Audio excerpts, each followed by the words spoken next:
नमस्कार दोस्तों, इतिहास गवाह है में आपका स्वागत है। आज का एपिसोड थोड़ा शॉर्टर रहेगा लेंथ में, because this can be called as a transition episode. We are transitioning to a new face and यहाँ पर हम थोड़ा सा थॉट्स एंड थिंकर्स के बारे में बात करेंगे इन कुछ एपिसोड्स में। आज हम बात करेंगे initial form of socialism, like beginning socialism, new ideas that started coming in. तो सबसे पहले ये समझना है कि जो कैपिटलिज्म है उसके साथ साथ पूंजीवाद, उसके साथ साथ liberal ideas, they came together with it because liberal ideas are middle class ideas. So जो कैपिटलिज्म है वो मिडिल क्लास को सबसे ज़्यादा बेनिफिट किया, तो उससे रिलेटेड जो सोशल आइडिया था लिबरलिज्म, वो मिडिल क्लास का आप कह सकते हैं। अब हुआ क्या, ये हमने फ्रेंच रेवोल्यूशन के टाइम भी बात किया था कि पहले जब मिडिल क्लास ने revolution, like French revolution was a middle class revolution. क्यों? क्योंकि मिडिल क्लास को भी स्पेशल राइट्स डिमांड कर रहे थे वो लोग, क्योंकि अब वो इकोनॉमिकली थोड़ा पावरफुल हो गए थे। बट उनको देख के लोअर क्लासेस को लगा कि ये लोग हमारा भी ध्यान रखेंगे। So they kept looking up to middle class and then we have a phase in French Revolution, वो जो मैक्समिलियन रॉबिस्पियरी वाला जो एक फेज़ आता है, जैकोबिन्स वाला जो एक फेज़ आता है, जहाँ पर lower class tax charge and वो एक बहुत ही मतलब भयावह डेंजरस फेज़ हो जाता है, तो जिसके कारण फिर से मिडिल क्लास पावर में आ जाता है। तो कहने का मतलब ये है कि क्रांति के बाद मिडिल क्लास की तरफ बार बार लोअर क्लास के लोग उम्मीद से देखते रहे कि हमें भी कुछ इसका फ़ायदा होगा, बट जब वो फ़ायदा नहीं हुआ तो lower class was left hopeless and that led to the rise of socialist thought at that time, है ना।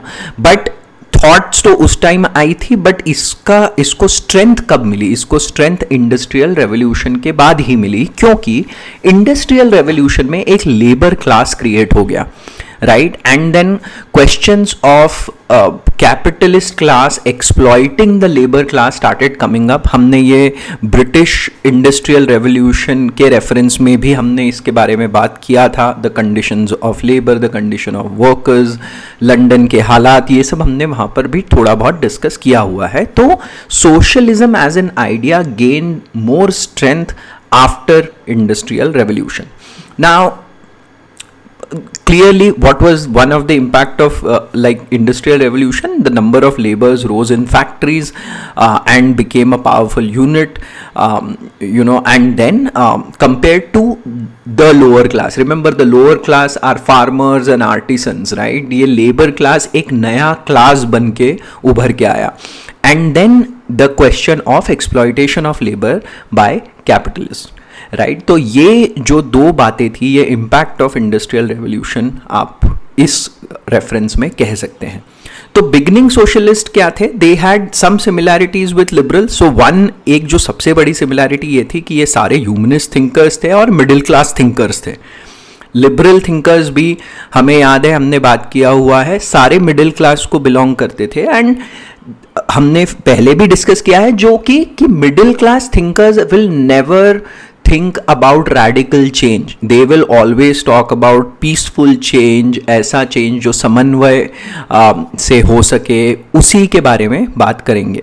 There were some differences also of socialist thinkers. So one, liberal thinkers emphasized on minimal state intervention, कि government को ज़्यादा हस्तक्षेप नहीं करना चाहिए इस पूरे सिस्टम में of between capital and labour.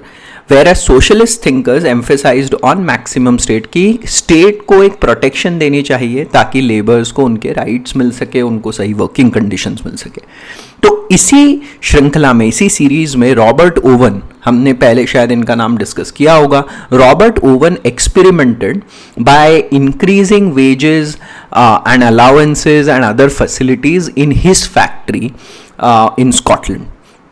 तो वहाँ पर उन्होंने जब ये एक्सपेरिमेंट किया तो उन्होंने देखा कि जब इन्होंने कंडीशंस अच्छी करी तो suddenly the production went up and the conclusion he reached was that एक satisfied labor is true labor. तो उन्होंने फिर एक ऐसे लिखा called new view of society, और उसमें उन्होंने कुछ ऐसी बातें कही कि कोऑपरेटिव्स होने चाहिए बिटवीन 5 to 30,000 लेबर्स के कोऑपरेटिव होने चाहिए, और इससे फिर कोऑपरेटिव सोसाइटीज़ जो आगे चल के बनी उनको स्ट्रेंथ मिली. फिर इन्होंने इन्हीं के इस ऐसे के कारण, इन्हीं के जो थॉट्स थे इनके कारण ट्रेड यूनियनिज्म को भी आगे चल के बढ़ावा मिला. And then, of course, like British government heard what Robert Owen had to say, and therefore, like they also worked towards, they passed an act in 1819. We have talked about it before, to improve the conditions of labor. French society में भी कुछ ऐसे thinkers आए. एक thinker थे Saint Simon, जिन्होंने एक बहुत फेमस नारा दिया जो आगे चल के समाजवादी नारा बना, which is from each according to his ability. ठीक है, from each according to his ability मतलब प्रत्येक को कार्य के अनुसार, to each according to his need प्रत्येक को उसकी क्षमता के अनुसार. फिर से सुनते हैं, from each according to his ability to each according to his needs. इन्होंने ये एक नारा दिया और इन्होंने कहा कि सबको मिलजुल के काम करना चाहिए instead of building some kind of competition and संघर्ष ना करते हुए आपस में मिलजुल कर इस काम करना चाहिए. और यही बात सेंट साइमन ने कही. जो एक और बहुत बड़े थिंकर हुए उस टाइम फ्रांस में, वो थे Charles Fourier. Charles Fourier, by the way, just for a fun fact, Charles Fourier also originated the word feminism in 1837. और चार्ल्स फोरियर ने बेसिकली एक फलांग्स का एक कॉन्सेप्ट दिया था. उसमें बेसिकली उन्होंने ये कहा था कि बहुत सारे किसान, जैसे सम 1500-1600 farmers should come together and then they should do cooperative farming on a huge piece of land like 5,000 acres. But इतना लैंड उस टाइम, मतलब यूरोप एक छोटी जगह है और फ्रांस की बात करेंगे तो इतना लैंड एक साथ एक जगह पर अवेलेबल नहीं था. बट यही आइडिया आगे चल के ओहायो और मैसेच्यूसेट्स दोनों जगह यूएस में अपनाया गया. ठीक है, ध्यान रखिएगा, यही आइडिया आगे चल के ओहायो और मैसेच्यूसेट्स दोनों में अपनाया गया. तो ये कुछ इनिशियल थिंकर्स थे. बट इसमें क्या है ना कि ये जो सारे इनिशियल थिंकर्स हैं, Robert Owen, Charles Fourier, Saint Simon, इनको यूटोपियन थिंकर्स कहा गया. और यूटोपियन थिंकर्स मतलब कि ये थोड़े ओवर ऑप्टिमिस्टिक थे and they had a little bit of impracticality, right. जो कह रहे थे उसका एक्चुअल इम्प्लीमेंटेशन करना बहुत पॉसिबल नहीं था. ठीक है, तो इनको यूटोपियंस के नाम से जाना गया. और यूटोपिया का मतलब है कि ऐसे आइडियल सोसाइटी की इमेजिनेशन जो एक्चुअल में पॉसिबल नहीं होती है. तो ये एक ऑलमोस्ट लाइक सेइंग बन के कि तुम तो यूटोपिस्ट हो और लाइक तुम तो यूटोपियन हो, तो ये एक ऑलमोस्ट मुहावरा बन गया. The term utopia came from British writer Sir Thomas More in 16th century. ये थोड़ा हमको ध्यान रखना चाहिए. तो आगे चल के इन लोगों को, इन सोशलिस्ट को यूटोपियन कहा गया और हम उस पर आएंगे कि किसने इनको यूटोपियन कहा और क्यों कहा. एक इसके आगे हम लोग एक और थिंकर जो थोड़े से नॉट एग्जैक्टली यूटोपियन कैटेगरी में फॉल करते हैं और थोड़ा सा मतलब प्रैक्टिकलिटी पे बात करी उन्होंने, was Louis Blanc. So Louis Blanc ने बेसिकली उन्होंने इस पे एम्फेसाइज करा कि the state should intervene so that state can take measures to protect the labours, and then labor should aspire for political power, some kind of ways to gain political power so that they can talk about their rights. He also talked about state setting up workshops, providing capital and equipment so that labor and artisans can be self-reliant. And his belief was कि जब labour और artisan self reliant होंगे तो इससे domestic production में help होगी. ये थे लुई ब्लांक.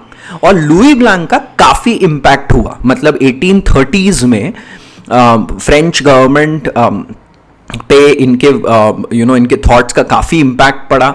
आगे चल के जो लुई फिलिप की गवर्नमेंट थी, जब 1848 में फ्रांस में फिर से रिपब्लिक की स्थापना हुई, तब उसमें ये मंत्री भी बने और इन्होंने अपने सोशलिस्ट प्रोग्राम को आगे बढ़ाने का कोशिश भी किया।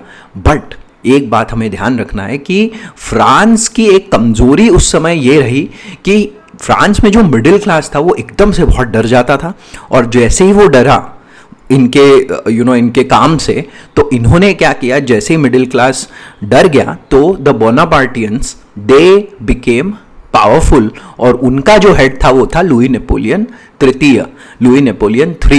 वो काफ़ी ही केम इनटू पावर एंड उन्होंने इस सिचुएशन का फ़ायदा उठाया और उन्होंने फिर से 1852 में फ्रांस एज अ रिपब्लिक को एंड कर दिया।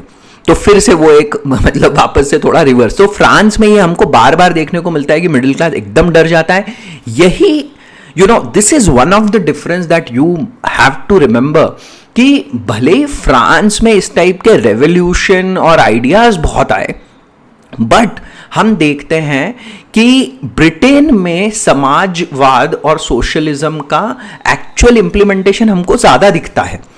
और इसका रीजन ये है कि ब्रिटेन में the society the society was more open to newer ideas and there were more representative societies, and उसके कारण क्या है, government had more an approach where they wanted to have a conversation, think about it and maybe even create acts and policies. Whereas on the other hand हम France को जब देखें तो वो दो एक्सट्रीम पे हमेशा हमको चलते हुए दिखता है कि बीच में ही फिर मिडिल क्लास डर जाता है, फिर वो वापस से किसी थोड़ा डिक्टेटर टाइप के व्यक्ति को ले आता है और देन अगेन फिर वो रिपब्लिक खत्म हो जाता है। तो ऐसा होने के कारण हमको दिखता है कि फ्रांस में सोशलिस्ट आइडियाज का एक्चुअल इम्प्लीमेंटेशन काफ़ी लेट और मतलब कम लेवल पे हुआ। तो ये बात आप हमेशा मतलब जब भी आप सोचेंगे ब्रिटेन और फ्रांस के बारे में, ये बात आपको ध्यान रखनी होगी। और मैं उस समय की बात कर रहा हूँ, please remember that we are talking about 19th century. Of course, today the things might be different or more similar based on how these two countries have progressed in last 1 century. But this we are talking about 19th century. Okay, so this was the impact of Louis Blanc. Now overall ये जो utopian socialist थे, इनके देखिए वापस से social science है, हम इनको कंप्लीटली दरकिनार किसी भी चीज को नहीं किया जा सकता। तो एक हमको ध्यान रखनी है कि इनका एक कंट्रीब्यूशन ये था कि पहली बार लेबर एंड कैपिटल के रिलेशनशिप पे बात होना शुरू हुई कि भाई कि लेबर जब काम करता है तो capitalist make big gains and capitalist are not ready to share those gains with labour. ठीक है, और इससे लेबर प्लाइट पे ध्यान गया लोगों का, सरकारों का, तो वो एक कॉन्वर्सेशन आकर सामने आया। And then something like a League of Just was created by Saint Simon, और इसके एक जो मेंबर थे, लीग ऑफ जस्ट के एक मेंबर थे, उनका नाम था कार्ल मार्क्स। तो ये लीग ऑफ जस्ट पेरिस में बनी थी और उसके एक मेंबर थे कार्ल मार्क्स, है ना। तो आपको अब समझ में आया होगा कि कैसे कितना बड़ा कंट्रीब्यूशन हो सकता है ये, है ना। तो उस तरीके से हमने कनेक्शन दिख रहा है हमें यहाँ पर। और ऑफ कोर्स लिमिटेशंस यही थी कि हमने कहा कि बहुत काफ़ी इम्प्रैक्टिकल अप्रोच रही, और जिसे कहते हैं कि एक रैडिकल अप्रोच नहीं इसलिए भी रही क्योंकि ये लोग इन लोगों ने फ्रेंच रेवोल्यूशन के बारे में सुन रखा था, जान रखा था, तो ये लोग काफ़ी डरे हुए थे कि रेवोल्यूशन वाले रैडिकल अप्रोच से ये लोग सब थोड़ा डरे हुए थे। तो मोस्टली इनका रहता था कि पीसफुल ट्रांजिशन, तो ये एक इनका लिमिटेशन रहा। अब हम आगे वाले जब बढ़ेंगे यहाँ से, तो अब हम आते हैं वैज्ञानिक समाजवाद, साइंटिफिक सोशलिज्म और मार्क्सवाद। ठीक है, कार्ल मार्क्स ने इन सारी लिमिटेशंस को समझा और फिर वो उसके भी आगे निकल गए। अब देखिए, मैं आपको इस एपिसोड में बस इतना ही बताऊंगा कि समाजवाद जो है, सोशलिज्म, ये एक बड़ा ग्रुप है and Marxism is a part of socialism, is subset of socialism. मतलब सारे मार्क्सवादी समाजवादी है, all Marxists are socialist, but all socialists are not Marxist. So socialist is a bigger group. Marxist is a subgroup within the socialist group. तो ये हमको हमेशा ध्यान रखना है. और फिर हमने क्या कहा, जो सोशलिस्ट है वो लोग वर्ग समन्वय की बात करते हैं कि आपस में कोऑपरेट करो, cooperation between the social classes.